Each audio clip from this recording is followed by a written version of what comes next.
Hello, hello.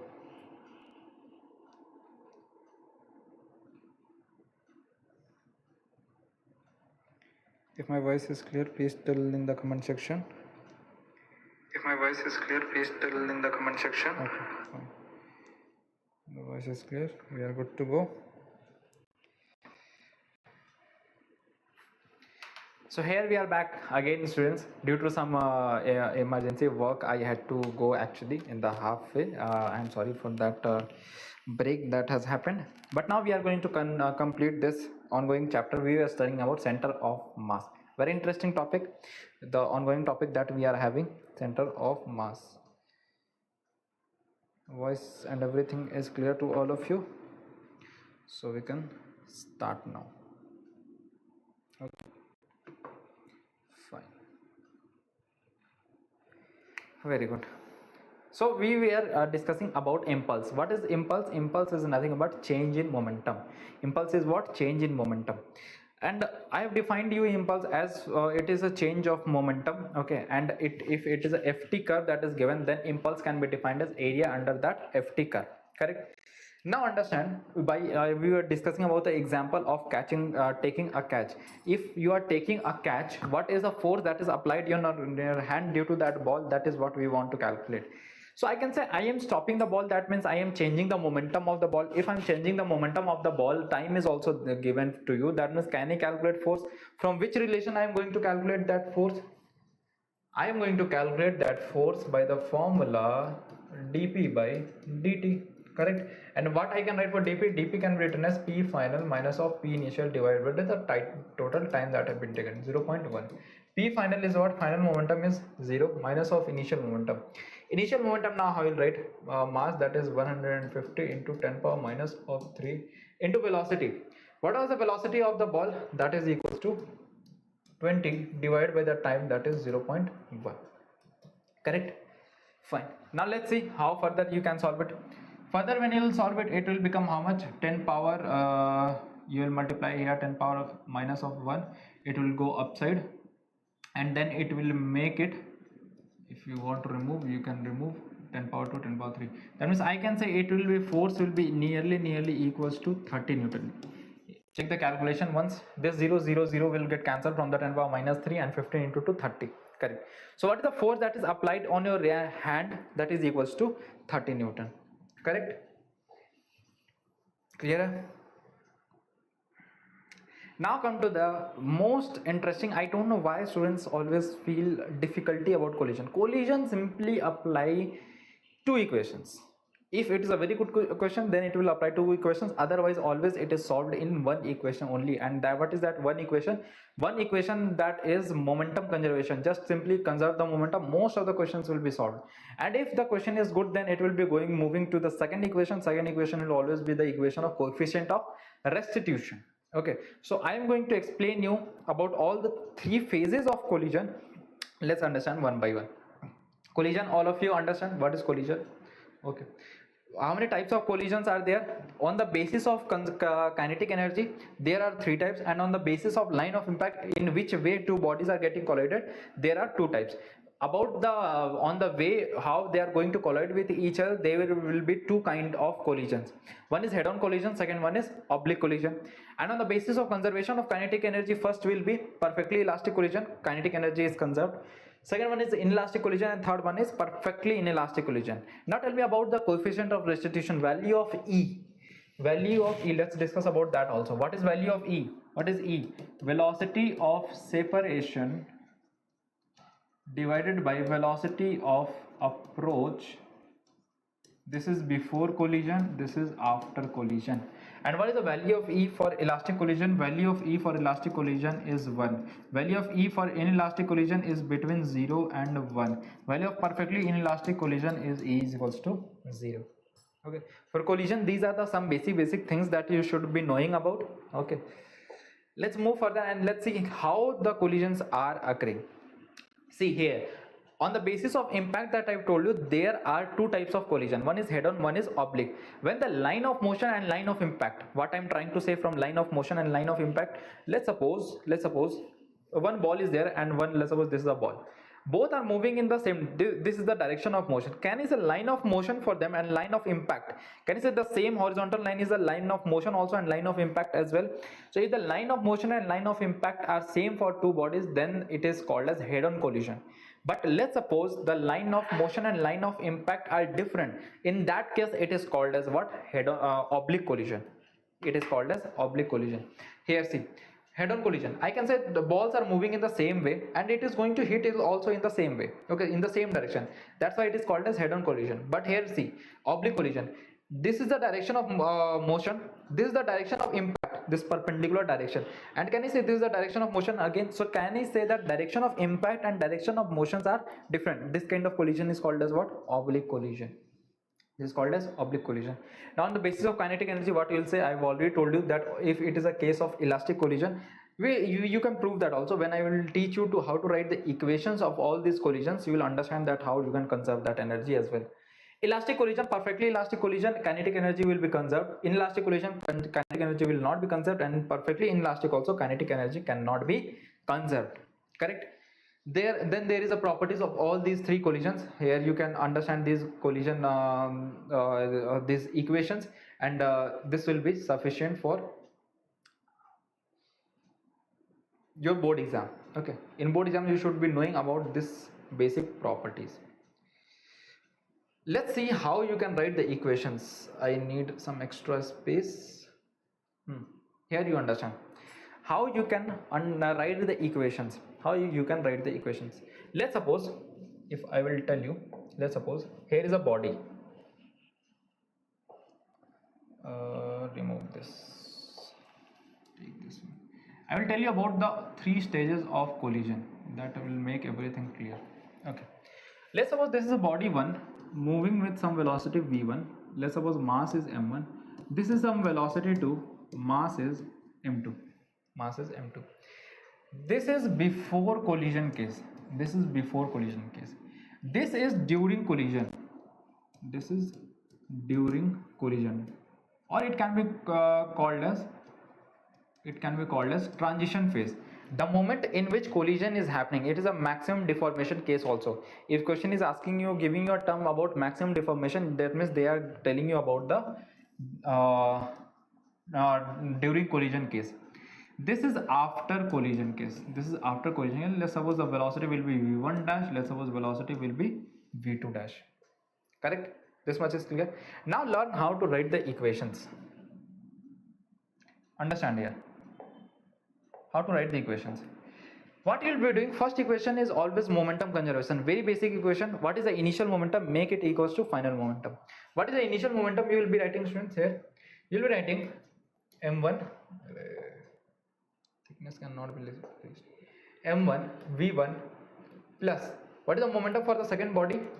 m2 v2. This is what? Initial momentum. Because there is no external force in this complete process, the collision that have been, it is an internal thing. It is not an external collision, external force that you have applied. Correct?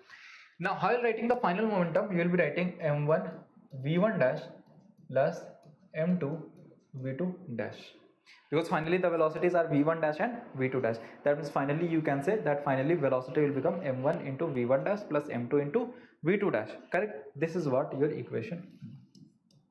This is momentum conservation equation. Second equation for always these kind of questions will be coefficient of restitution. Coefficient of restitution. But how you writing coefficient of restitution? I have told you the formula. It is velocity of separation after collision divided by velocity of approach before collision. Velocity of separation after collision divided by velocity of approach before collision. Now how you will be writing? For this, I guess you will be having the basic idea of relative motion, because it is a relative motion case. Always remember how you can make separation. Always remember the after case. After scenario was here, the velocities were v1 dash and v2 dash. Correct? How you can write the separation? How they will be separated? For getting separation, if I will ask you, for getting separation, which velocity should be greater? I am only analyzing the after collision case. That is, for after collision, which velocity have to be greater? This v2 dash or v1 dash for separation? If they want to be separated, can I say the velocity of v2 dash will be greater than the v1 dash? and simply do, whenever it is written as velocity of separation and approach, simply do higher minus smaller. That means what I am trying to say, if someone is asking you about the separation, how you'll be writing velocity of separation, you'll be writing that v2 dash is greater, that means simply you'll be writing v2 dash minus of v1 dash for separation. Correct? Now come to approach, divide by velocity of approach. Approach is before collision. Approach is what? Before collision. Before collision case is here. If this body one have to approach this body to the velocity, which velocity should be greater? What do you think? Which velocity should be greater? Let's suppose two bodies are there, m1 and m2, and if m2 is moving with 5 meter per second and this m1 is moving with 3 meter per second for a moment, so can this m1 can ever approach this? No. With every second 2 meter distance is increasing, that means there is no approach that is happening. That means for approach, what I can say, which velocity have to be greater? I can say v1 have to be greater. Again, do what? Higher minus smaller. v2 dash minus v1 dash divided by v1 minus v2. This will be your second equation. If you are able to write these two equations, you can solve all the questions of collisions. All the questions, any question, oblique collision, you will solve oblique collision also. Just you have to make that, you have to write the equation in the line of impact. Along the line of impact, just write the equations. Every single time you will have the same equation. So now it's just about the practice, how better you are practicing the things. A variety of questions will be there. Now it's up to you that how you are practicing. Let's see some basic questions here. I've told you about the three phases of collision. Now let's understand from questions. See here. What is the question? Read the question. Question is saying two particles of mass 2 kg and 3 kg moving in the same direction on the frictionless surface with a velocity 5 meter per second and 2 meter per second. 5 meter per second and 2 meter per second before collision. Respectively, collide elastically. Elastically means what? E is equals to 1. Collide elastically, that means E is equals to 1. Their velocities after collision is what? After collision, let's suppose its velocity is v1 and its velocity is v2, and I don't know what is the velocity. I have to calculate. Fine, I will calculate. What are the two equations that I have told you? Always write the firstly momentum conservation. How will be writing momentum conservation? Write momentum conservation. Initial momentum. Initial momentum I can write 2 into 5 plus here 3 into 2. Here what you will write? 3 into 2. This is what initial momentum is. Now come to the final momentum. How you will write the final momentum? 2v1 plus of 3v2. This is what I can say for equation 1. Further, in better way, if you want to write this is 10, this is 6. That means you can write 16 is equals to 2v1 plus of 3v2. This is equation 1. Much better way. Correct? Now equation 2, that is coefficient of restitution, and I can say that velocity of separation after collision is equals to velocity of approach before collision, because it is a case of elastic collision. That means E value is equals to 1. Correct? Now write after collision, what is the separation? Which have to be greater? V2 have to be greater. So I will write what? V2 minus V1 is equals to velocity of approach. Now what is the approach velocity? Who is greater? 5 is greater minus 2. 5 minus 2, that means I can say it is equals to 3. This is your equation 2. Now solve both these equations, you will have your answer, and the answers will be 7 by 5 meter per second and 22 by 5 meter per second. Correct? Solve value. Now how you will solve it? Eliminate v1. For eliminating v1, just multiply here with 2. 2v2 minus 2v1 is equals to 6. That will be equation 1. Now after that, solve it. When you will be solving it, this 2v1, this will get cancelled here. 3v2, here 2v2. That means here it will become 5v2. This side it is 16 plus 6, that means 22. Here you will be having v2 is equals to 22 by 5 meter per second. Now replace this in the equation 1, you will have the v1 as 7 by 5 meter per second. After that, it is just simple calculation. Important is what? How you are writing the equations. It is that important part. Okay. After that, collision is nothing. You can easily solve the questions of collision.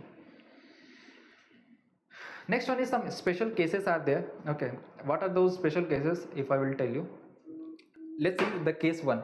What the case 1 is telling you about? See,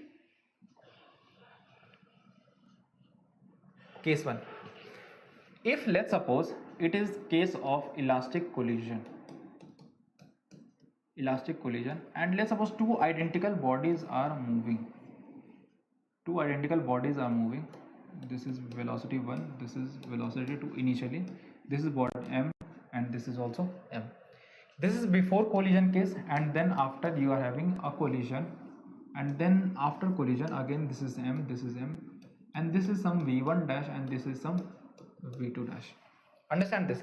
A lot of places it is directly applicable, that's why it is important to understand that how the relation is coming. Okay, now just apply the simple equations that you know basically. What will writing initial momentum is equal to final momentum? Can I write the equation as m1 v1 plus m into v2 is equals to, here I will write m v1 dash plus of m v2 dash, correct? M will get cancelled, and I can write v1 plus v2 is equals to v1 dash plus of v2 dash as equation 1, correct? This is what I can write for equation 1. Now how you write equation 2? I can write velocity of separation will be equals to, this is after collision, it is equals to velocity of approach, that is before collision, because it is a case of elastic collision, that means E is equals to 1, correct?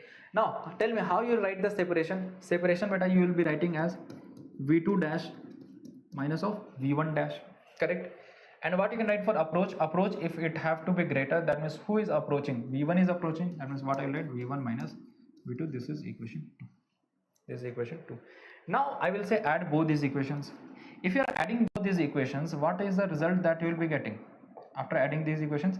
Can you say v2 will get cancelled, and here v1 dash and v1 dash will become cancelled. What you will be getting after adding 2v1 is equals to 2 times of v2 dash. Can I say v1 is equals to v2 dash and v2 is equals to v1 dash? This is an important result. That means what you are feeling, that v1 dash is actually equals to v2 and v2 dash is actually equals to v1. That means velocity will get exchanged. Don't understand? Now let's make a practical value so that it will become easier. Let's suppose this is moving with 5 meter per second and this is moving with 3 meter per second. Condition is only if the conditions are given that both the particles are identical and it is an elastic collision case. What will be happening after collision, that v1 will be equals to 3 meter per second, the velocity will just get exchanged, and v2 dash will be equals to 5 meter per second. बस velocity को exchange कर दो. This is always valid. Okay, you can apply in any question directly. Clear? Now let's understand the another case where m2 is greater than m1. This is m2, this is m1, and m2 is a lot higher than m1. Then what will be the case? If I will tell you, it is the same like, let's suppose a truck is moving.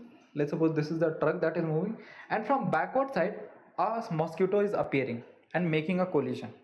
Does any change will be coming in the velocity of truck? No, that's it. That is what the collision. After collision also, when you will be doing solving the equations directly, you can write v2 dash finally that will be equals to u2. v2 that is equals to u2. That means final velocity will be same as the initial velocity, and it is very obvious here because collision of a mosquito cannot change the velocity of the truck. Very obvious thing. Same with the third case also. If m1 is greater than m2, if m1 is very heavy particle and m2 is very smaller particle, that means what will be happening after collision, after this truck is going to collide with the mosquito, can you see the velocity is going to change? Not at all. What nonsense it is. How velocity of the truck can get changed? Exactly, that is the point. If this is velocity, m1 is a truck, that means if it initially it is having velocity u1, that means finally also it will having the same velocity u1. Clear? These are the some basic special cases are there that you have to understand. Now let's see this also a kind of question. Let's read the question. What the question is, a bullet of mass A and velocity B. A bullet of mass A. What is the mass of bullet? A. And velocity B is fired into a large block of mass C. This is the block and the mass is C. The final velocity of the system if they move together after collision is. What is the final velocity of the system? What will be the final velocity? Let's suppose it is fired, it is having some momentum and finally it is get embedded into the block. Same kind of one more question we have solved. Okay, can you say it is the same kind of question? Let's see how you can solve it. Simply just apply momentum conservation. How you can apply momentum conservation? You will be writing initially momentum is equals to final momentum. So what is your initial momentum? Tell me. mass is A, velocity is B, and this block C was at rest. Finally, what you will say, what is the total mass? That you will say A plus of C, because this bullet get embedded into it, A plus C, and let's suppose velocity is V, that means the velocity you can write as AB divided by A plus C. Simply momentum conservation I have applied. So is it clear how to apply the momentum conservation? And now a lot of varieties of questions are there that you have to solve from your side. Okay, then only you can have that confidence, you can have that grip on this topic. Okay, if weightage wise, if I will tell, it is having a decent good weightage because collisions can be asked in other chapters also. So it becomes a very important concept as well. So I hope that you have enjoyed this session. You got something new to learn, you get some grip, you get some confidence on it. Obviously from your end, now you have to put in a lot of hard work. You have to solve as many questions as possible.